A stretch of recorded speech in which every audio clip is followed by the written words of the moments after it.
Assalamualaikum. Saya memegang watak Tuan Haji Abdullah sebagai pengarah syarikat. Saya pula Encik Irfan sebagai pegawai kewangan.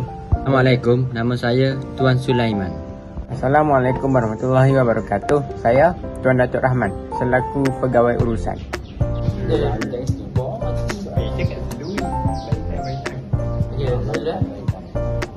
Assalamualaikum warahmatullahi wabarakatuh. Selamat pagi semua dah ada? Ada. Bagus. Okey, sama-sama terima kasih kerana hadir ke mesyuarat hari ini.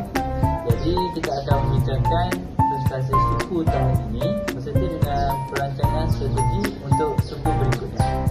Apa kata kita mula dengan Tuan Datuk Rahman? Baik. Selamat pagi Tuan Haji. Saya ingin memulakan dengan laporan penjualan. Sehingga kini pencapaian syarikat telah melebihi sasaran yang ditetapkan. Bagus. Apa kata Encik Irfan? Terima kasih Tuan Datuk atas penjelasan saya. Pada dasar kewangan saya menunjukkan pertumbuhan sebanyak 12% dalam suku tahun ini. Baiklah, terima kasih Datuk. Saya ingin menyampaikan juga maklumat mengenai gap pemasaran baru. Strategi ini dijangka dapat meningkatkan lagi kesedaran syarikat. Wah, baguslah Tuan Haji. Itu adalah idea yang baik, Encik Irfan. Tapi saya amat besar hati dengan pencapaian ini. Namun kita perlu memberi tumpuan kepada peningkatan kualiti perkhidmatan pelanggan. Bukan sahaja bukan sahaja mencari keuntungan, tetapi kebajikan pelanggan turut ditingkatkan. Tuan Datuk, sila kemukakan cadangan anda mengenai perkara tersebut. Baik Tuan Haji. Saya mencadangkan agar kita mengadakan sesi latihan intensif untuk kaki tangan yang akan dijalankan pada minggu depan. Wah, itu adalah idea yang baik lah Tuan Datuk. Encik Irfan, sila pastikan bajet untuk latihan ini telah disediakan dalam masa 2 hari. Boleh? Boleh.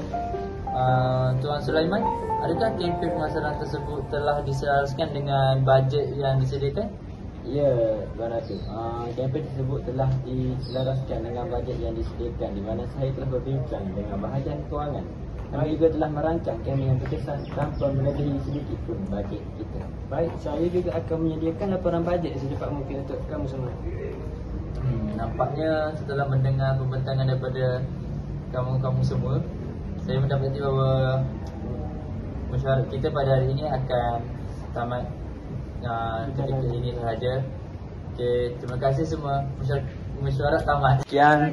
Terima Terima kasih. kasih. Terima kasih. Nanti kita panggil